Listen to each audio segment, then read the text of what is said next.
साधारण 6 वर्षापूर्वीची गोष्ट आहे. हाऊडी मोदी कार्यक्रमामध्ये पंतप्रधान नरेंद्र मोदी आणि अमेरिकेचे राष्ट्राध्यक्ष डोनाल्ड ट्रम्प या दोघांनीही जनतेला संबोधित केलं होतं आणि मानवी मूल्य किंवा मग जागतिक राजकारणातलं वर्चस्व यावर चर्चा करून त्यांनी एक संदेश दिला होता.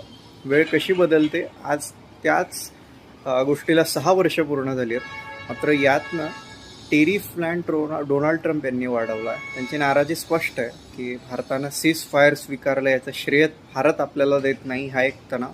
दुसरी महत्त्वाची गोष्ट, रशियाकडून तेल घेणं हे त्यांना स्वस्त दरात पडत असेल, ही जरी भारताची गरज असेल तरीसुद्धा त्यांनी ते घेऊ नये हा दबाव टाकण्याचा प्रयत्न केला जातो.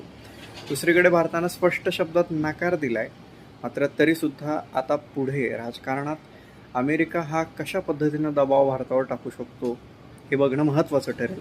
मात्र भारतानं घेतलेली भूमिका ही नेमकी कशी आहे, काय, तुम्हाला काय वाटतं?